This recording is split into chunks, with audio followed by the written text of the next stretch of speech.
Alors, Hanouka, ça vient de la racine Hanar, qui veut dire délier, consacrer, notamment consacrer une maison, consacrer l'autel, consacrer les remparts du temple.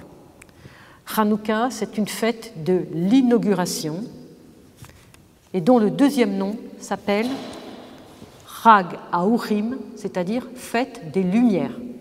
Ça vous dit rien? Bon.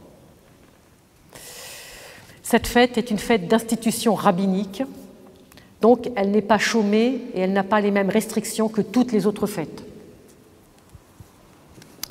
Cette fête s'inscrit dans une histoire politique complexe du petit pays de Judée où Alexandre le Grand conquiert tout le bassin méditerranéen et impose sa politique païenne à tous les peuples et notamment au peuple juif qui, lui, est monothéiste. Donc, sous Antiochus IV, qu'on appelle aussi Antiochus Épiphane, le temple est profané, l'autel renversé. On fait des rites aux dieux païens à l'intérieur de l'autel de Dieu, du Dieu unique. Et Antiochus Épiphane lui-même n'hésite pas à offrir des sacrifices aux dieux païens sur l'autel du temple. Je ne sais pas si vous voyez, c'est comme si ici on ferait des choses monstrueuses. Donc, pour nous, moi j'en ai la chair de poule rien que d'y penser, donc quand c'est vrai. Et à l'époque de cette hellénisation forcée, de cette paganisation forcée, le gouvernement grec interdit à ce petit peuple toute forme de culte juif. Il y a des décrets qui sont édictés, on interdit d'enseigner la Torah, on interdit la circoncision, on interdit le respect du Shabbat, on interdit la sanctification du mois nouveau et tout le reste. Donc les Juifs qui se révoltent, ceux qui se révoltent sont tués, les femmes qui faisaient circoncire leurs enfants sont mises à mort, les nourrissons sont pendus, les circonciseurs sont passés au fil de l'épée, et j'en passe, et des meilleurs. C'est un événement traumatique. Et le Talmud raconte que les Grecs pénètrent dans le temple, ils rendent impures toutes les huiles du temple, qui servaient à alimenter la menorah. Les statues dédiées aux dieux grecs sont érigées dans le temple. Ceci va durer jusqu'au grand sursaut d'un grand prêtre qui s'appelle Mattathias et qui, avec ses 5 fils, vont déclarer la guerre aux Grecs qui veulent helléniser le temple, helléniser toute la nation juive. Et ces 5 fils seront appelés les Maccabées, dont nous avons une trace dans nos propres livres canoniques qu'on appelle le premier et second livre des Maccabées. Pourquoi on les a appelés Maccabées? Ça, c'est une question qu'on ne se pose pas, mais qu'on pourrait se poser. Mi kamocha be'elim Adonai. Mi kamocha be'elim Adonai. Donc, Maccabée est un acrostiche.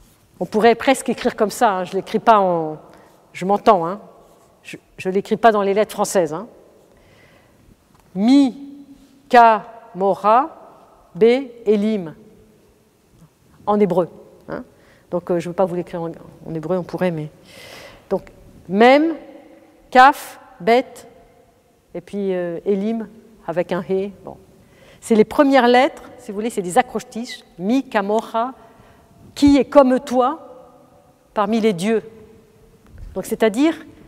Ces frères Maccabées, ils s'appuient sur Dieu parce qu'il n'y en a aucun autre qui est au-dessus du vrai Dieu, qui est comme toi parmi les puissants, parmi les dieux éternels, notre Dieu, le seul et unique. Donc ils s'appuient là-dessus, qui est encore un verset du livre de l'Exode, au chapitre 15, verset 11.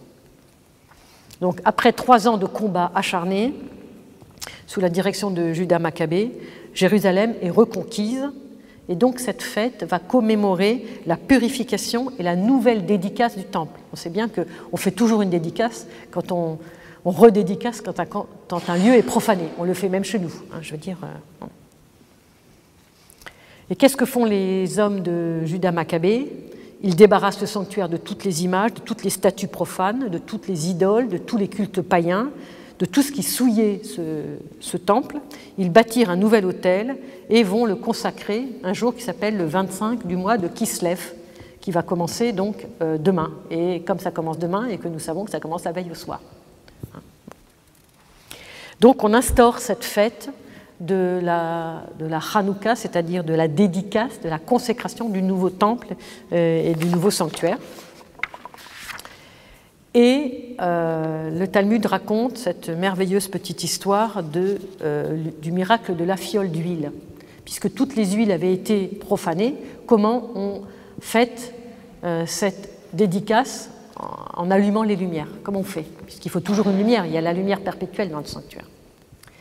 Et il se trouve que dans ce désordre complet de toutes ces idoles, ils trouvent une petite fiole d'huile pour allumer une journée. Donc ils avaient le candélabre à 7 branches.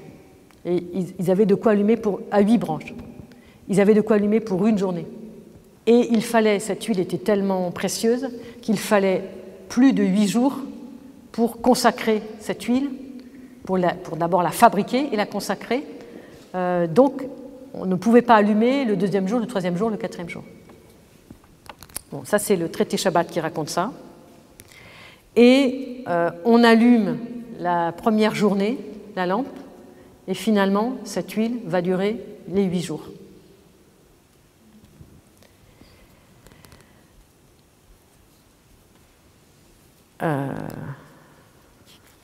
Alors, ce qui est très intéressant, c'est que nous avons gardé les 2 livres des Maccabées.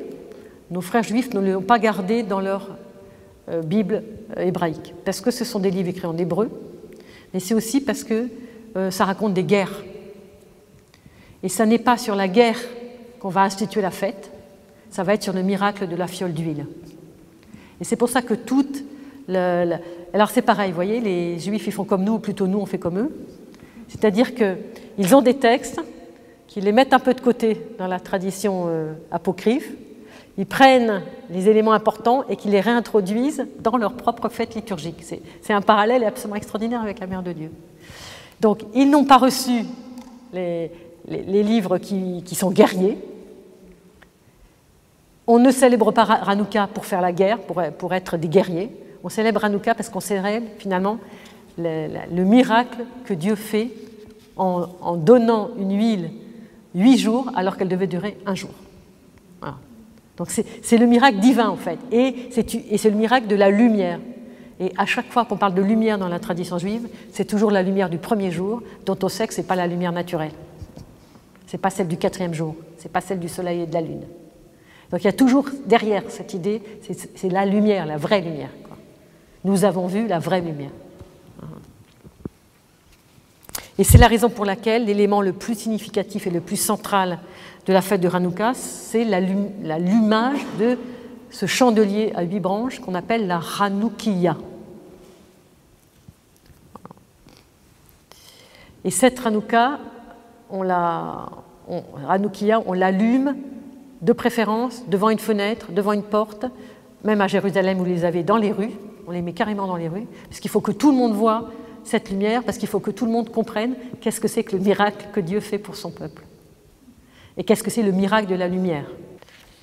Donc, cette lumière va aussi, évidemment, symboliser la lumière de la Torah, le rayonnement de la Torah, la victoire d'un petit nombre sur le grand nombre, c'est-à-dire la victoire de l'esprit sur la force militaire. La supériorité du judaïsme et du monothéisme sur le paganisme. La supériorité de l'âme impérissable d'Israël. Comment on allume la Hanoukiya? Alors vous savez qu'à chaque fois qu'il y a un rite dans la tradition juive, c'est toujours dans les plus petits détails. Avec quel genre d'huile, etc. Enfin bon, je ne vais pas tout vous dire parce que c'est compliqué, mais il y a une petite histoire très savoureuse dans le Talmud, dont on a un tout petit peu parlé hier en parlant de l'école de Hillel et de l'école de Shammai, en disant que c'était 2 écoles qui étaient toujours en contradiction. Bien, voilà un exemple. Shammai va dire il faut allumer le premier jour 8 lumières, le 2e jour 7, le 3e jour 6 et descendre. C'est-à-dire qu'on compte les jours qui passent. Donc on est vers le passé. Hillel va dire il faut allumer le premier jour 1 lumière, le 2e 2, et on monte la lumière pour compter les jours qui arrivent et on termine avec la grande lumière. vous voyez très bien que la tradition, qu'est-ce qu'elle a décidé? La tradition décide selon Hillel, mais elle garde dans le Talmud la trace de selon Shammai. Parce qu'on se dispute beaucoup dans le judaïsme, comme chez nous d'ailleurs, mais il n'y a pas de honte à transcrire les petites disputes dans le texte de manière à garder toujours l'avis de la minorité. C'est fondamental. Parce qu'on ne met pas de côté l'avis de la minorité pour toujours, parce qu'on ne sait pas ce qui se passera dans 2000 ans, dans 3000 ans. Peut-être qu'un jour, l'avis de la minorité sera très importante à ce moment-là, dans un autre contexte, pour un autre, avec d'autres moyens, avec d'autres personnes, etc. Et ensuite, on l'allume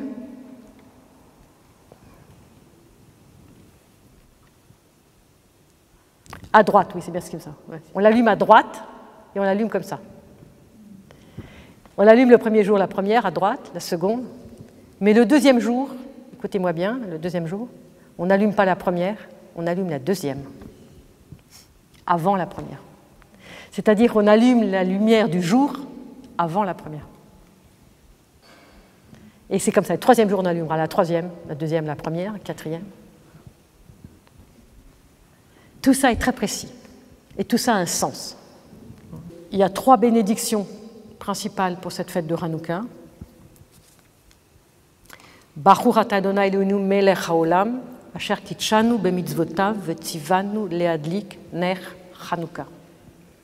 Béni sois-tu, Seigneur éternel, notre Dieu, qui nous a commandé, qui nous a sanctifiés, qui nous a consacrés, sanctifiés par tes commandements, et nous a commandé d'allumer la lumière de Hanouka. Ça, c'est la première bénédiction.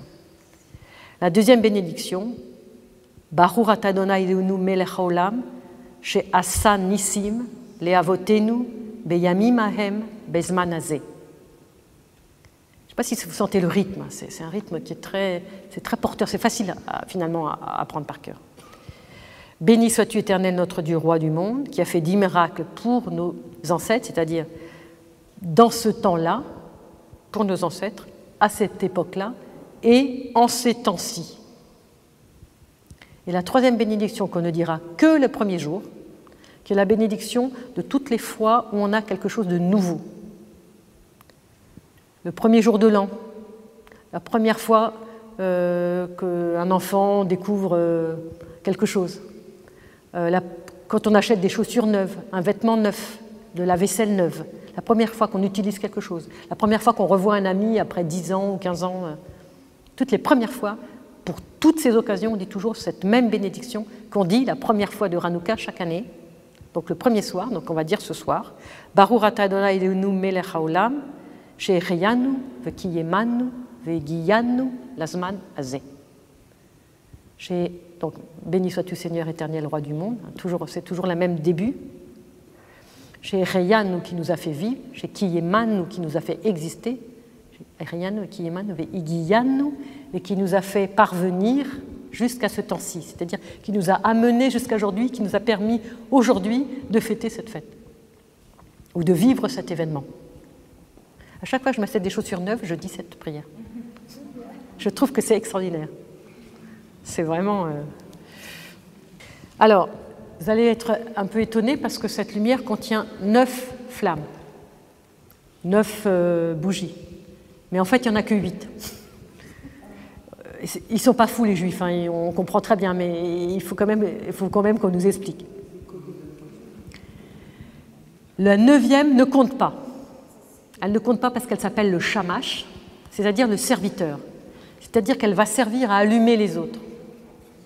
Donc l'importance de cet allumage, c'est que aucune des 8 bougies qui sont les bougies de la Hanoukia ne soit utilisée de manière utilitaire. On n'a pas le droit d'utiliser ces lumières pour lire, pour voir, pour y voir clair. On doit les regarder de manière gratuite. C'est des lumières qui viennent d'ailleurs. Et certains même disent que ce sont les âmes, alors que c'est la lumière de l'âme humaine. Certains disent même que dans les familles que c'est les enfants, l'âme des enfants. Cette âme, voilà. Et c'est ça Hanouka. Au cœur de l'hiver, on allume la lumière, on l'allume de plus en plus, jusqu'à être 8. Et vous savez très bien que le numéro 8, pour nous comme pour nos frères juifs, c'est l'au-delà du temps, c'est l'au-delà de la nature. La nature, elle a 7 jours, la semaine, elle a 7 jours. Dès qu'on bascule dans le 8e, on bascule dans le monde divin. Et pour nous, mais et pour les juifs avant nous. Donc nous l'avons aussi hérité. Et c'est pour ça qu'on circoncie le 8e jour. C'est qu'on entre dans l'alliance, on entre dans quelque chose d'autre. Et c'est pour ça qu'il y a tant de choses qui se font le 8e jour, et la Hanoukia aussi. Parce qu'en plus, il y a un débat dans le Talmud qui dure un certain nombre de pages pour dire « mais pourquoi on n'allume pas cette lumière et 8 ?» Alors je ne vais pas développer parce que ça serait long. Parce que comme il y avait une fiole d'huile pour un jour, en fait le miracle c'est 7 jours, puisqu'il y en avait quand même une pour un jour. Et donc c'est pour cette raison et puis pour d'autres que les rabbins ont dit ben quand même, Dieu fait le miracle pour les 8 jours. Parce que c'est aussi le miracle d'avoir retrouvé dans ce temple impur une fiole du cachet du grand prêtre qui n'avait pas été ouverte et qui n'était pas souillée. Je ne sais pas si tu veux rajouter quelque chose, Daniel. Mais moi, ce qui me frappe dans cette histoire de Hanouka, c'est que, et à mon avis, il y a une grande leçon. Ils avaient une fiole qui devait durer une journée.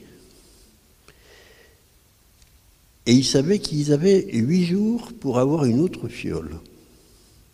Ils auraient dû poser leurs affaires et s'en aller. Hein? Et bien là, ils ont dit, tant pis, on va essayer. Donc, quand vous n'êtes pas sûr d'avoir, quand vous vous dites ça va pas le faire, comme on dit, eh bien si, il faut y aller, il faut le faire. Et je crois que c'est une des grandes leçons de Hanouka. C'est la foi qu'on a dans l'avenir et de se dire, on n'a pas beaucoup de moyens, eh bien on y va quand même, tu vois. Ouais, voilà. C'était le grain de sel à ton exposé parfaitement complet. Il y a l'idée de Emouna dans la tradition juive. La Emouna, ce n'est pas la foi au sens dogmatique, je crois avec le credo, c'est la foi en la confiance. Dieu, c'est du solide. Amen, ça veut dire solide. C'est solide, c'est fort. On peut s'appuyer dessus. On peut y compter. Et donc c'est ça, c'est cette foi-là. Et cette foi-là, elle nous est demandée aussi à nous, de nous lancer dans l'inconnu. Le nombre de paroisses qui se sont lancées dans des constructions qui n'avaient pas 3 sous, et puis petit à petit, ou le nombre de monastères, on a tous des milliers d'exemples.